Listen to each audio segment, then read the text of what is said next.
Você tem alguma queixa a fazer sobre qualquer coisa? Não fique no ouvido de alguém falando, não, aquela pessoa não tem estrutura, você poderá estar envenenando a salvação dela e amanhã ela se desviar.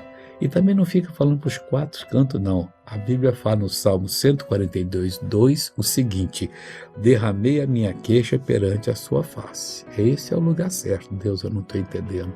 Estão me fazendo mal, mas aí também hora. Eu fiz mal para eles, ou eles foram, eles receberam a notícia que eu fiz. Eu não fiz, Pai. Então tira do coração dele essa maldade, e Deus tira. Expule a minha angústia. Tem que falar, eu estou angustiado, Pai. Eu só semeei boa semente e o inimigo pôs joio aí. O joio é aquela semente xoxa que não produz. E agora a pessoa está contra mim. Deus, meu irmãozinho, quando você derrama perante ele a sua queixa e expõe a sua angústia, pode ter certeza que ele vai lhe ouvir. Veja essa pessoa que foi abençoada, já voltou. Por que o senhor está emocionado? Porque eu tive 3 derrames. 3? O senhor tinha 3 derrames. Tive 3 derrames, graças a Deus. Essa mão era fechada? Na verdade, ela está tremendo, mas Está levantando ela. Como é que ela era fechada? Mostra para nós.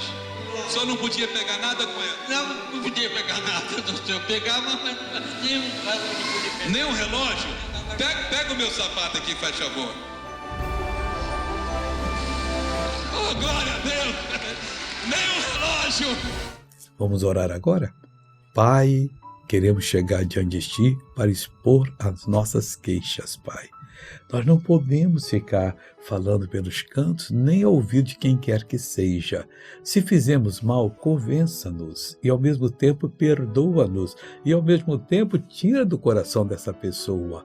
E Deus, qualquer angústia agora nós passamos ao Senhor. E eu te peço, livra essa pessoa que está orando comigo. Você está abençoado em nome de Jesus. Amém.